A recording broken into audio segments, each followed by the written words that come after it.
102টা বছর থেকে আমি এই কাঠের জগতে কাজ করি। 110 মানে 102 বছর। এর মধ্যে সব কাঠের আমি শুনছি, কিন্তু 89 কাঠ পাই না। যেহেতু কাস্টমারটা পাইছি, এদেরও সামনে টেহার দরকার। কারখানায় ও যে লবণ কাঠ আছে না, ওটি 89 বানাই দেয়। ঠিক আছে, চলো ঠিক দেখি, আছে, চলো। চলো দেখি গেছে কামড়াও বাহ। ডাক দেও, ডাক দেও। ও ভাই, এদিকে আয়।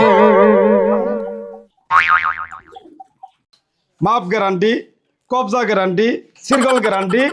100 বছর না কিছু হবো না, 500 বছরের মধ্যে এই কাঠ কোনো সমস্যা নেই। এটা হলো অরিজিনাল 89। আচ্ছা ভাই, নয়াশির গুণগান হলো গুনে খাবো না, বান্দরে খাবো না, চান্দরেও খাবো না, মারবেন ফাটবো না, গ্যারান্টি 500 বছরকে 200 বছরের গ্যারান্টি দিল, 400 বছরের গ্যারান্টি দিল, কিচ্ছু সমস্যা নেই, একবারে অরিজিনাল নয়টা দিল।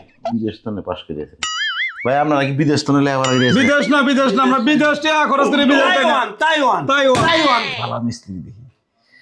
তাহলে ভাই এর খাটের দাম কত? বলে দাও ভাই, তুমি বলে দাও। উস্তাদ আপনি বলি দেন। এটা হইলো তোমার 200 কম 80,000 টাকা নিব ভাই। 80,000? আর 200 কম 80,000। ঠিক আছে ভাই অত কিছু কম না, টেয়া পাবেন 8,000। কি? জানো, জানো না। খাট কিনবে রাইছে, খাট। 8,000 টাকা খাট কিনবো, খাটে আমার বাইরে কিনামু। 8,000 টাকা খাট কিনবো, 89 কাঠ। হ্যাঁ, ব্যান্ডা গাছের খাট পাবো না। মনার মিস্ত্রি না। যাও যাও।